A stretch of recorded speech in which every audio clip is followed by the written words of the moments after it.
Isn't the enthusiasm and camaraderie in this room an encouragement? It really is for me, and I hope it is for you too. I want to thank Aircon. You're an amazing coach. I also want to thank Bill and his entire Drive team for making this award possible. Their collective efforts have positively impacted my business and personal life, and I'm thankful for that. They're truly living up to their stated purpose, and that is to enhance the quality of life and improve the standard of living of shop owners throughout the automotive industry. I think that's really a wonderful thing. My path to this moment includes working with family. Some of you know what those challenges could be like. Making my share of mistakes and learning about myself. Perhaps some of it you can relate to. I'm a second-generation shop owner, as Jim said. My father started the business over 54 years ago with the intent to become the best equipped shop in our town. He was never about financial success. And if it weren't for my mother, we probably wouldn't be in business today. She spent a lot of time watching the finances and having to choose which vendor to pay next, since cash flow in those days was a challenge in our small seasonal town. Dad frequently said that he was making 50 cents an hour, but that was okay because his small business was keeping a lot of families employed. But over the years, my brothers and I encouraged Dad to try consulting because we knew we could do better, but we didn't know how. We tried a few ideas along the way, and we gained some knowledge about business operations and systems, but it never resulted in the success we were seeking. About 10 years ago, as Jim said, I went to a management success seminar and signed up. But this experience was not a good one for me. I ended that relationship and I blamed management success for wasting my money. That's a part you didn't know.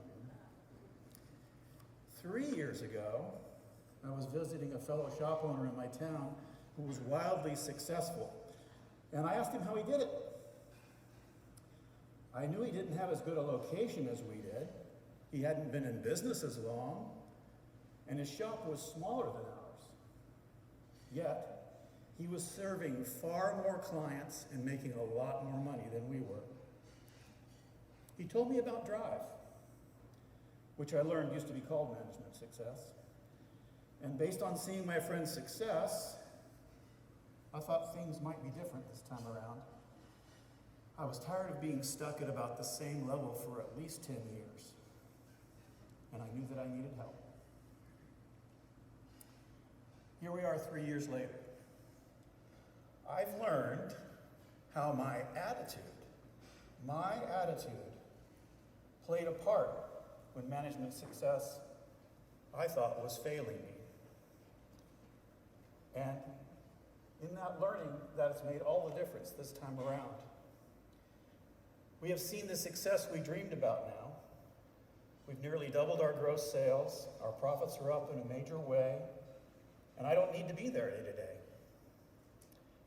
There's still more progress to be made, so I intend to stay with Drive for a while, for sure. I want to provide more opportunities for my staff to improve, and I want to give back to my community and to the industry. I've had to do some work to get here, but I realize that I am part of a team whose efforts have made us successful. So I accept this award on their behalf, the dedicated and talented team at Bryant Automotive. We are well on our way to achieving our purpose, which is to provide an increasing number of families in our town with reliable and safe transportation at a reasonable price.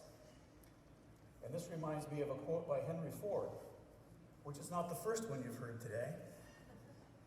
He said this: "Business is 99% failure, There's no failure except failure to serve one's purpose. One of the greatest discoveries a person makes, one of their great surprises, is to find that they can do what they were afraid they couldn't do. The way to learn to do things is to do things. I wish for all of you the same success. Thank you.